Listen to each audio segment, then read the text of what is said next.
শাহরুখের দেখা পেতে ৩৫ দিন অপেক্ষা তরুণ ভক্তের। বলিউড সুপারস্টার শাহরুখ খানের সঙ্গে দেখা করার জন্য তার বাড়ির সামনে ৩৫ দিন ধরে বসে অপেক্ষায় আছেন এক তরুণ ভক্ত। মুম্বাইয়ের শাহরুখের বাড়ির সামনে বসে থাকা সেই ভক্তের নাম শেখ মোহাম্মদ আনসারি।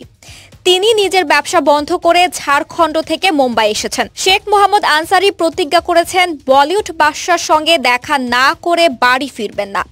টাইমস অফ ইন্ডিয়ার প্রতিবেদনে বলা হয়েছে, শাহরুখের প্রতি তরুণ ভক্তের এই উন্মাদনা এখন সোশ্যাল মিডিয়ায় ভাইরাল। ভিডিওটিতে ওই ভক্তকে বলতে শোনা যায়, শাহরুখ খান আমার প্রিয় নায়ক, আমি উনার সব থেকে বড় ভক্ত, উনার সঙ্গে আমার দেখা করার খুব ইচ্ছে।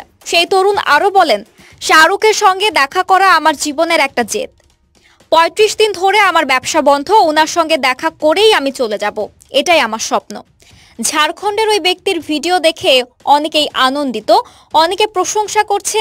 তিনি তার প্রিয় তারকাকে এক ঝলক দেখার অপেক্ষায় নিজের অবস্থানে অটুট রয়েছেন।